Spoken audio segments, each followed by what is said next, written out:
from USA Today. Eagles Wire going to jump on board with us. A lot of discussion today. The coordinators spoke a couple days early here. We'll get into the Eagles defense, the Doug Peterson stuff, and, of course, the Eagles getting ready for the Redskins. Turron, welcome back, pal. How are you? Hey, I'm doing really well on this rainy Tuesday. How you guys doing? Yes, indeed. A little, you get that winter feel coming in, and it feels like we're playing out the stretch, just like the Eagles looked like on Sunday against Cincinnati. There, a team that I don't know. Did they leave it all out on the field? Oh, that's a tough question. I mean, you hate to question the effort of players, especially with the work that they put in. I think the main problem was just execution. And Jim Schwartz actually explained it very well. There is a difference between effort and energy, and they did seem to lack energy at times. So I think really that was the main thing, that energetic play that they had in the beginning of the season that made that defense one of the best defenses. I think that was lacking in this game, and that's something that they have to find some way to revisit. You look at just the game plan in general. A lot of people had suggested afterwards – that basically they got out-coached from top to bottom. How did you look at the job that Doug Peterson and his staff did on Sunday against a 3-7-1 Cincinnati team? Well, I talked to Fletcher Cox after the game, and I just asked him about just what's going on, why this defense is struggling. And he made a good point. It's a copycat league. You see what the Packers were able to do against them. The Seahawks game, that was just something different. That just is a really good team. The Packers, they adapted to the way that the Eagles defensive backs play by going to the dink and dunk. They took away the pass rush because the guys didn't have time to be able to rush the quarterback because of how quick the ball was coming out. It was something like 2.49 seconds. It was coming out of Aaron Rodgers' hands. And then this past week against the Bengals is 2.45 seconds. So the Bengals pretty much just took the blueprint that the Packers set up and duplicated it. I mean, you look at just the way these guys were able to get a free, and we talked about this last week. The receivers were able to get a free release, get right into their route, and they were able to, make those short catches. It's a quick passing game, and that totally negates. I don't care if you have Bruce Smith, Reggie White, and Deacon Jones on that defensive line. If the ball is coming out, I'll take that defensive line. In less than me too. But if it's coming out in less than 2.5 seconds, I mean, you're just not going to be able to get to the quarterback. So that's why I asked Jim Schwartz today in the presser. I asked him just, with everything being in conjunction, the front end and the back end, they're so related, whereas pass coverage helps the pass rush and the pass rush helps the coverage. Why aren't these guys coming up and being more disruptive at the line of scrimmage? Because if you have a guy like a Nolan Carroll or Leotis McKelvin come up and jam the receiver when he tries to get off the line, now as a quarterback, if you're looking to your left and you see that, you're going to instantly eliminate him from the play because it's timing. So you're going to have to tuck the ball back down, and then that gives the guy another chance to get to you. So those are the things that, they have to find a way to do. They need to get more press coverage. They're playing a lot of two-man. They're playing some other type of zones. You see them in cover 4 at times, but they need to get up and get in these receivers' faces and not allow them to have the free release. And I think that will be the answer to the problems on the pass rush side of things. Yeah, Turron, I heard that term free release twice from Charles Davis on the broadcast. In fact, I tweeted out, you got to figure that's because no one on Philadelphia is talented enough to pull off press coverage. Is that it? Is it a talent issue? Or in like McKelvin's case, is it a bad hammy, so he's trying to give the extra cushion? You know what? I don't think it's a talent issue. I think it's a confidence issue, and that's something else that Schwartz talked about. And it's unfortunate because you see these guys, when they come up and they press and when they play aggressive, look what happened in the Falcons game. And Schwartz pointed it out. He had the tight coverage on Taylor Gabriel. They ran the double move, and it was a 80-yard touchdown. But then you look later on in the game, he had tight coverage on Julio Jones. He jumped the route and picked it off. So it's just these guys have to refine their confidence. And Devontae Adams, had his way with the secondary. Brandon LaFell also had his way with the secondary, and even the rookie Tyler Boyd was able to do things against them. So when they're called upon to press, they have to be able to do that, and that's a confidence thing. I think Nolan Carroll, with his footwork and his ability to start and stop, I think he is fully capable of pressing. Leotis McKelvin is an aggressive corner by nature. He's just aggressive, period. So you would think that he would be able to do that as well. Jalen Mills coming out of LSU, I mean, that's one of the things that they teach these corners how to play that press man coverage. So it's just something that they just have to find a way to do. And if they can't, and you know what, draft time is coming, they're going to have to get guys in here that are going to be able to do so. Yeah, and we always talk, Turron, about execution in this league, and there's no doubt it's a big part of it. But let's face it. I mean, you mentioned some of those names. You didn't mention A.J. Green because he wasn't out there. And how bad could it have been if A.J. was healthy and playing? So at some point you have to look at these positions, and we always talk about cornerback on defense, specifically wide receiver on offense. Isn't it just that we need more of a talent grade? And you're not going to get that, obviously, to the draft in the offseason. Yeah, I mean, there's definitely a need for an upgrade at the cornerback position. I think Jalen Mills has a positive future. I think if they could get one of these guys that's just a dog that will come in and just press and just shut down an opposing receiver, I think that'll help. Receiver-wise, offensively, a lot of people are saying that they need this and they need that. I think really this is where the play calling and the coaching comes into play because, I mean, how many times have we seen them use Zach Ertz and Darren Sproles, stacking them and running combo routes off of the two? Say what you want about Zach Ertz, but he's a matchup problem. Darren Sproles, it's clear he's a matchup problem also. Why not use these guys on the same side of the field and run combo routes, stack them and let them both run choice routes and just make things happen that way. I think that's something that really needs to happen. But at the same time, you look at the lack of a deep threat. I mean, you look at these safeties. None of the safeties are playing far back because they have no concern about the Eagles going up top. So that's something else that definitely has to change. And I think, with the rumors about Deshaun Jackson wanting to come back, that's definitely an opportunity. Brandon Cooks is a guy that they're saying may be expendable. I don't know how a team would consider trading him, but that's another guy that you could pick up. They have to get someone who can make the opposing defense say, hey, listen, you know what? This is the first thing we're going to stop. We have to stop number whatever from getting up top on us. And then everything else underneath will open up. So it's a combination, but I think with what they have, they need to use it more. And then we haven't even talked about 60 pass rushes as opposed to 13 runs. Yeah, obviously the run-pass ratio is an issue, Turron, and it has been an issue throughout the season.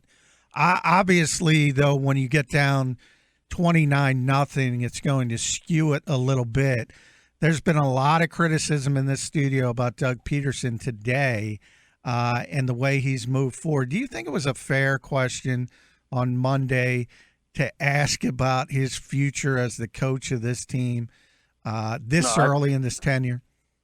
I think it's terrible to ask that, and that's exactly. If you remember the conference call when we were on with Aaron Rodgers, and we asked him about, I forget who it was, but somebody asked him about why a lot of these quarterbacks are playing early, and he said it. I mean, everyone is in a rush to judgment, and you look. Teams are firing a coach after 1 year, even after 2 years, whereas it used to be you gave a coach 3 years to get things going.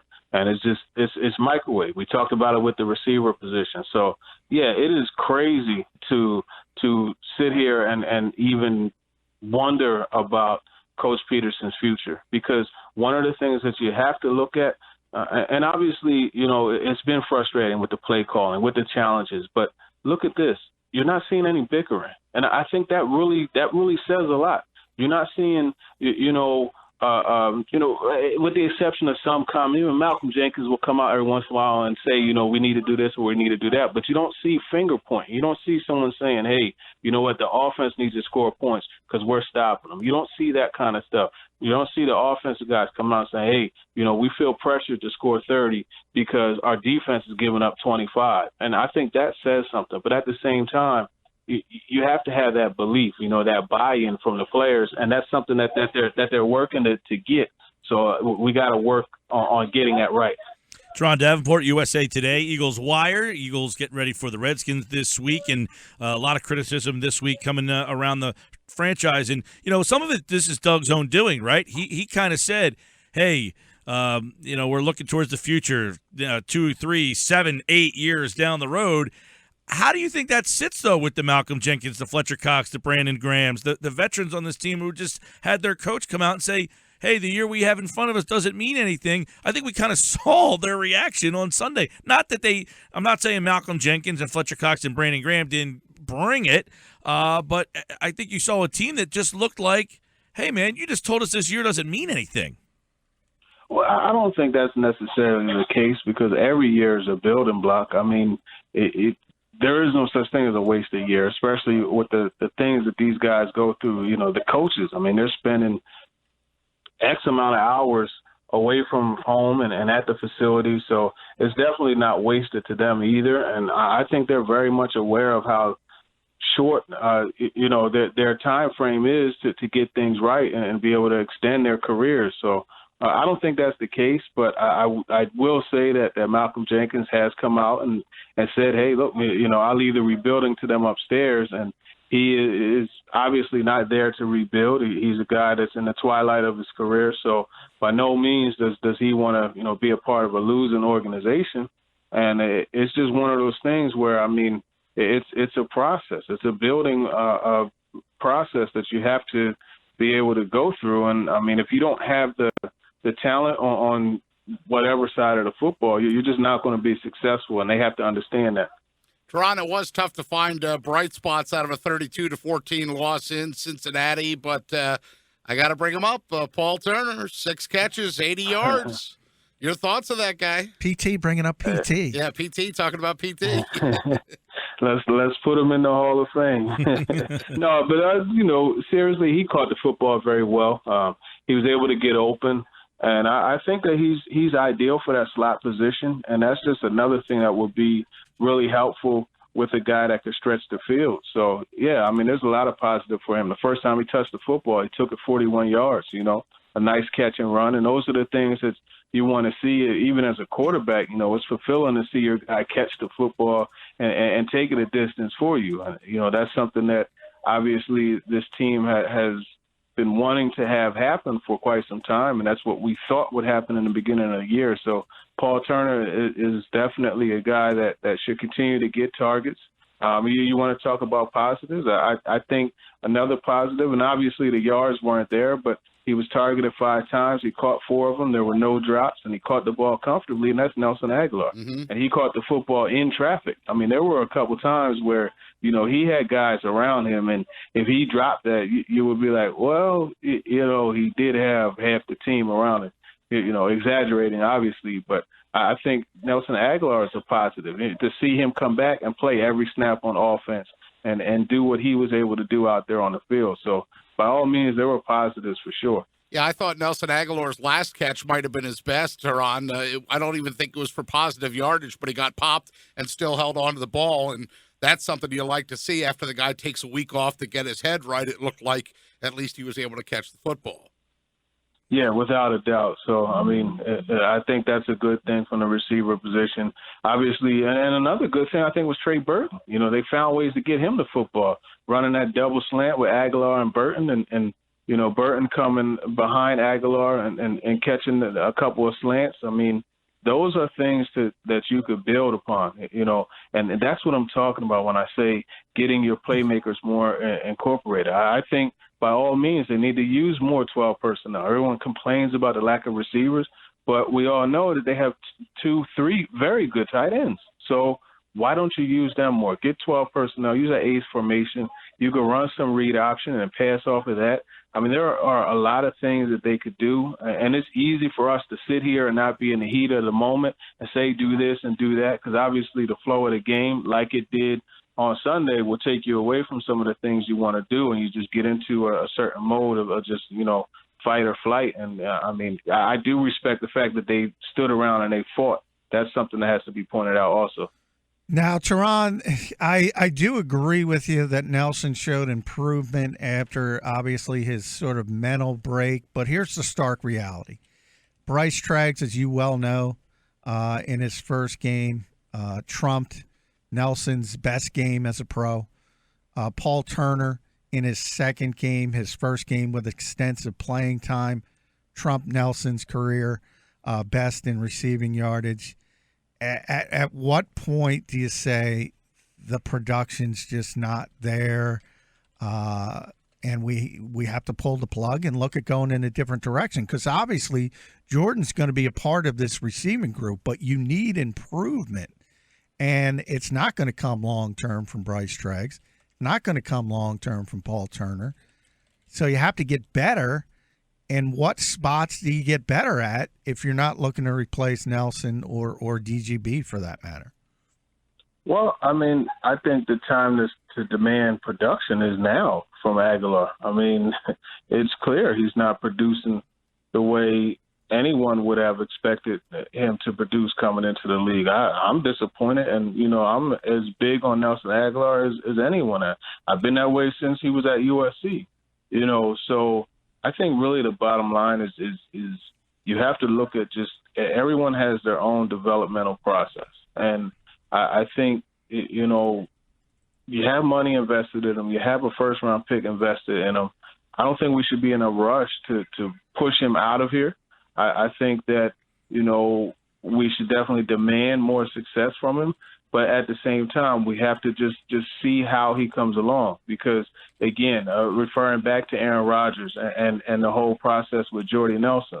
Now, Jordy wasn't a first-round pick. He was a second-round guy, but they believed that he could play. He came in and he made some things happen. But statistically, for what it's worth, he and Aguilar had a very similar start to their career.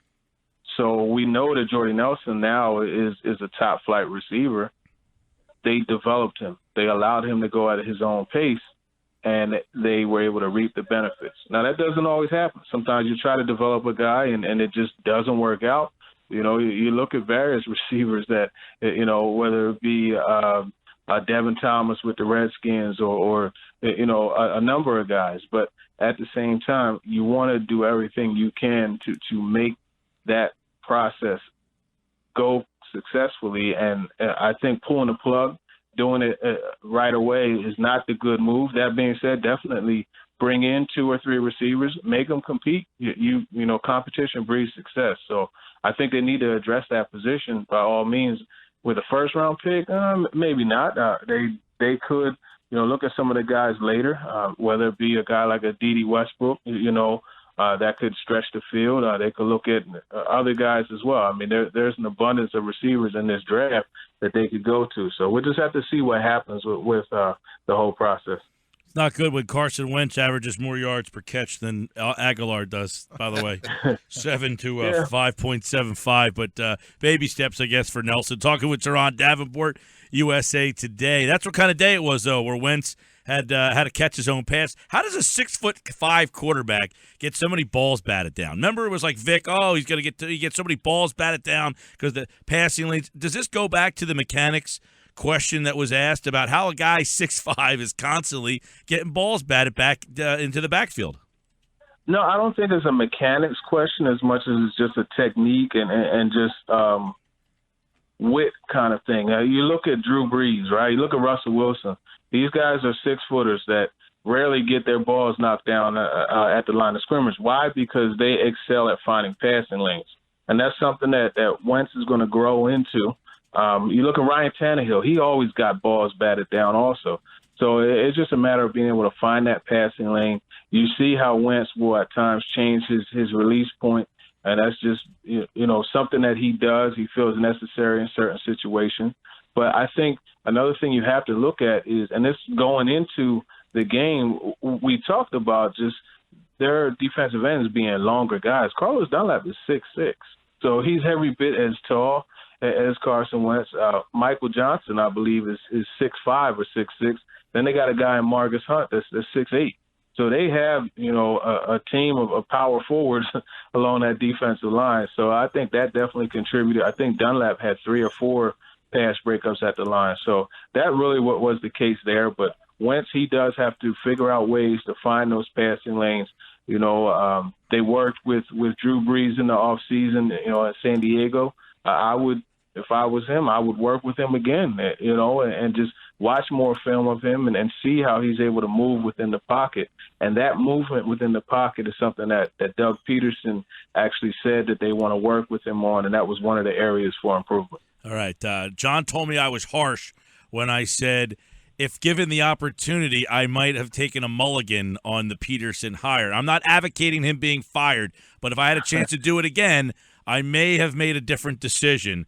Would you, knowing what you now know, take a mulligan, or do you think he's moving in the right direction, that he has what you're looking for in an NFL head coach to get this thing in the direction that it needs to go, and fast in this town, right? It's got to be fast.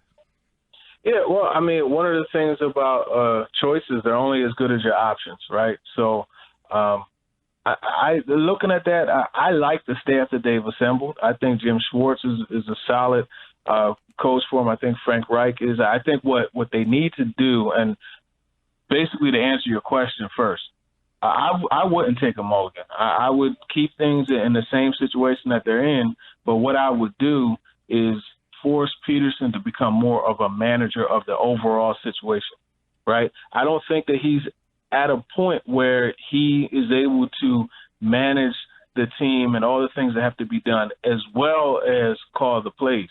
I think Frank Reich needs to call the plays, and that's a responsibility that he needs to give up and give to his offensive coordinator. And maybe that will allow things to go a little bit more smoothly. But, that's the way I would do it. Turron Davenport, USA Today. Great minds think alike. Said the same thing, Turron. There you go. One thing I don't really know if anybody has talked to the people in San Diego about what they thought about Frank Reich as a coordinator. Was he highly regarded? Was he a guy that they were kind of like, oh, thank God we got rid of this guy here? Because I don't know about that, but I had heard a lot of positive stuff about John DeFilippo as a play caller. Yeah. Coach Flip he had quite an experience there with Johnny Manziel and the Josh McCown situation. But I did hear, I think it was Jeff Mosher was talking about some of the context that he had in San Diego, and there were some people who had problems with Reich's play calling. But I mean, there are people. And look how many times Bill Belichick has been questioned. So, I mean, I don't care who you are, you're going to get questioned sure. as far as your play calling and things. But I think the bottom line is give him a chance to show whether he can or can't do it here. And we've given Peterson a chance. I think he's gotten that opportunity. It's just not working as well because he has other things that he has to do as far as the head coach. So I think they need to just divide distribute the labor, so to speak, the play calling and responsibilities, and see how that works. Well, Turron, usually a day off for you guys. The Eagles brought you in for the coordinators. We appreciate you making time for us. No problem. Thanks for having me. You got it. Turron Davenport, USA Today.